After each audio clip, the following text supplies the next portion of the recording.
महाभारत युद्ध में जब कर्ण भूमि पर घायल पड़ा था, तब वह क्षण केवल योद्धा की मृत्यु का नहीं बल्कि एक अनकहे रहस्यों और गहरी भावनाओं को उजागर होने का समय था। मरते मरते कर्ण ने अर्जुन से कहा, मैं तेरा बड़ा भाई हूँ। यह सुनकर अर्जुन स्तब्ध रह गया। कर्ण ने बताया कि वह माता कुंती का पुत्र है, एक क्षत्रिय जिसे समाज ने सुपुत्र कहकर ठुकराया। उसने अर्जुन से कहा कि वह जानता था कि दुर्योधन अधर्मी है, पर जिसने उसे अपनाया उसके प्रति वफादार रहना उसका धर्म था। कर्ण ने माता कुंती से वादा किया था कि वह अर्जुन को नहीं मारेगा और यही वचन उसकी मृत्यु का कारण बना।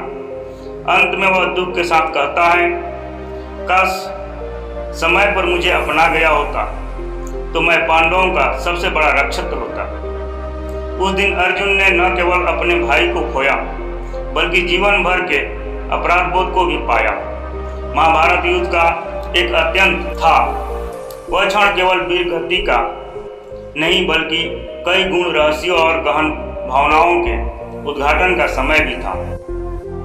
कर्ण जो जीवन भर अपने सम्मान और पहचान के लिए संघर्ष करता रहा, उस अंतिम समय में अर्जुन को एक ऐसा सत्य बताता है जो न केवल युद्ध की दिशा बदल सकता था बल्कि पांडवों और कौरवों के बीच दूरी भी मिटा सकता था।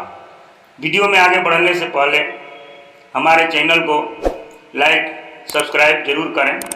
जब अर्जुन के बाणों से घायल होकर कर्ण रणभूमि में गिरा पड़ा था और रथ का पहिया कीचड़ में फंस चुका था, तब भगवान श्री कृष्ण ने अर्जुन से कहा कि अब यही अवसर है जब कर्ण को मारा जा सकता है। अर्जुन ने नैतिकता पर प्रश्न उठाया, पर श्री कृष्ण ने अभिमन्यु की वध का याद दिलाई और दुर्योधन की अधर्मपूर्ण नीतियों की याद दिलाकर अर्जुन को प्रेरित किया। अर्जुन ने कर्ण पर प्रहार किया और वह भूमि पर गिर पड़ा। तभी कर्ण ने अर्जुन से कहा, मैं तेरा बड़ा भाई हूँ। कर्ण ने अपने अंतिम शब्दों में अर्जुन को बताया कि वह वास्तव में उसका बड़ा भाई है। वह कोई सुपुत्र नहीं बल्कि माता कुंती का पहला पुत्र है, जेठ पुत्र, जिसे जन्म के तुरंत बाद नदी में बहा दिया गया था। उसे सूर्यदेव का वरदान प्राप्त था और वह एक क्षत्रिय था, लेकिन परिस्थितियों ने उसे सुपुत्र बना दिया। जब माता कुंती ने मुझे युद्ध से पहले सच्चाई बताई, तब कर्ण अर्जुन को बताता है कि युद्ध शुरू होने से पहले उसकी माता कुंती उससे मिलने आई थी और उससे आग्रह किया था कि वह पांडवों के साथ दें। माता कुंती ने उस समय अपने पुत्र होने का रहस्य उजागर किया था, लेकिन कर्ण ने यह वचन दिया कि अर्जुन को छोड़कर बाकी पांडवों को हानि नहीं पहुंचाएगा। उसने अर्जुन से कहा, मैंने माँ को वचन दिया था कि उनके 5 पुत्र जीवित रहेंगे, एक अर्जुन और 4 अन्य, क्योंकि मैं मारा जाऊंगा। मेरी वफादारी ने मुझे बांध रखा था। कर्ण ने अर्जुन को बताया कि वह जानता था कि दुर्योधन अधर्मी है, परंतु उसने उस समय उसका साथ दिया था जब पूरा संसार उसे ठुकरा दिया था। उसने दुर्योधन से जीवन, सम्मान और स्थान पाया, इसलिए उसे कभी छोड़ नहीं सकता। कर्ण ने कहा, मैं अधर्म के साथ नहीं था, परंतु अपने वचन और मित्रता के कारण मैं उसके पक्ष में खड़ा रहा। श्री कृष्ण को सब कुछ ज्ञात था। कर्ण ने बताया कि श्री कृष्ण को उसकी पहचान, वचन और मन की स्थिति का संपूर्ण ज्ञान था। श्री कृष्ण ने स्वयं उससे मिलकर समझाने का प्रयास किया था कि वह पांडवों के साथ दें, परंतु कर्ण अपने वचन और कर्तव्य से बंधा हुआ था।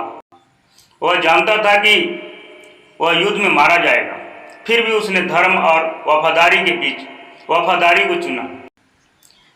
यदि मैं पांडवों के साथ होता तो अंत में कर्ण ने दुख प्रकट करते हुए कहा कि उसे समय पर अपनाया गया होता तो समाज ने उसे उसकी जाति के कारण नहीं ठुकराया होता, तो शायद वह अर्जुन की जगह युद्ध में पांडवों का सबसे बड़ा योद्धा होता। उसकी योग्यता, धर्मबोध और वीरता का उपयोग धर्म की रक्षा में होता, लेकिन भाग्य और परिस्थितियां उसके विरुद्ध थी। कर्ण का अंतिम संवाद अर्जुन के लिए एक गहरी सीख था कि किसी के बारे में बिना जाने समझे केवल जाति या स्थिति से उसे आंकना गलत साबित हो सकता है। कर्ण के मृत्यु के साथ एक महान योद्धा, एक सच्चा भाई और एक त्यागी वीर का अंत हुआ।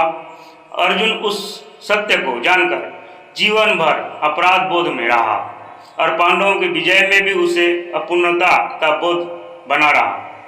यह संवाद न केवल महाभारत की कथा को भावनात्मक गहराई देता है, बल्कि यह भी दर्शाता है कि एक सच्चा योद्धा अंत तक अपने धर्म और वचन से भटकता नहीं, भले ही उसकी राह कितनी ही कठिन क्यों न हो। तो दोस्तों, इस वीडियो को लेकर आपके क्या राय हैं, हमें नीचे कमेंट करके ज़रूर बताएं। और अगर आपने अभी तक हमारे चैनल को सब्सक्राइब नहीं किया है तो कृपया सब्सक्राइब बटन दबाकर हमारे साथ जुड़ जाएं, ताकि ऐसे ही रोचक और ऐतिहासिक कहानियाँ आप तक लगातार पहुँचती रहे। दोस्तों, वीडियो अंत तक देखने के लिए आप लोगों को बहुत बहुत धन्यवाद। जय श्री कृष्ण, राधे राधे।